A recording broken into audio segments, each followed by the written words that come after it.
Have you ever heard of an eye doser?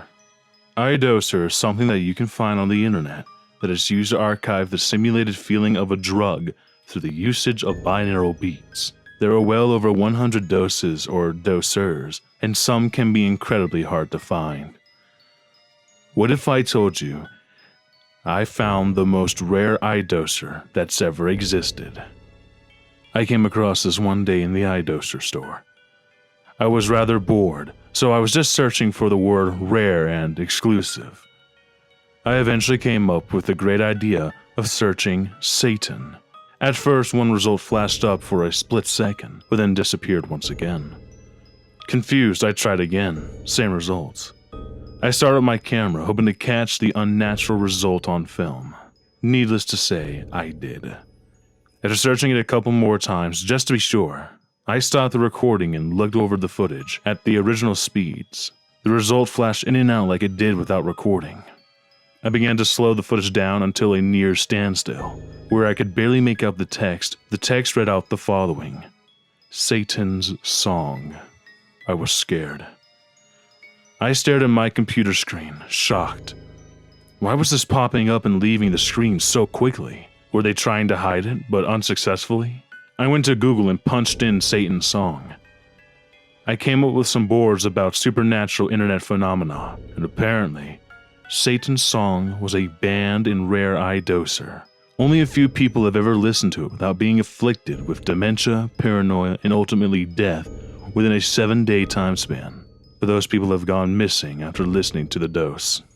A couple of days have passed, and I did some research. I came home from work only to find one file on my desktop. Everything else was gone. The folder read out, satansong.exe. I opened the file, and of course, satansong.exe sat there, waiting to be activated. I put my hands over my eyes and put my PC speakers up to maximum volume and started the dose. At first, it was just a quiet humming noise. Then the volume exploded with shrieks and screams of what sounded like people dying. In the background, I heard a mix of previous doses such as Hand of God, Gates of Hades, and so on and so forth. I opened my eyes under the shock. What I opened my eyes to was a horror. It looked like I had taken a train to hell. Corpses lay everywhere, blood leaking into my feet. The blood, I felt it on my feet. It was warm, a sickening crimson. I'd been forward and vomited. My bile mixed with the blood, turning it a greenish red.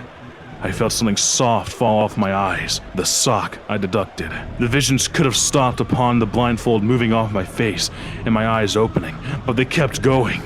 I felt pain explode in my body. Blood dripped from my genitals, stomach, chest, arms, and legs. I looked at my body to find massive spikes, skewering each spot that blood gushed from. I felt tears roll down my face. This couldn't be real. It's impossible. I looked to the area around me, and it exploded with lava and blood. And then a path began to form in front of me. I didn't want to follow the path, but it felt like the thing to do, so I went on. The path was terrible. The screams of the departed echoed around me, my blood still pulsating from my wounds. I could have died by now, but I wasn't dead. Wishing I were dead. Death was so much better than this, most definitely. Eventually, I came to the end of the path. A spiked gate awaited me. I pushed it open and fell forward. That's when I went back to reality. For reasons such as this, iDoser removed the Satan dose from their vault and designed a much lighter version called Gates of Hades. As the name implies, Gates of Hades is designed to give you the experience of looking into hell without entering it as Satan did. This replacement dose is still only recommended for more mature users that are aware of the type of experience they are attempting. Feedback from users of Gates of Hades is equally as unpleasant, with reports of nightmares and closed-eye hallucinations. I strongly suggest not searching for this. Even now I am plagued with visions of hell. And just to keep myself in check with reality, I have to grip the edge of a seat as hard as I can. I can only pray that the illusions don't stay for good.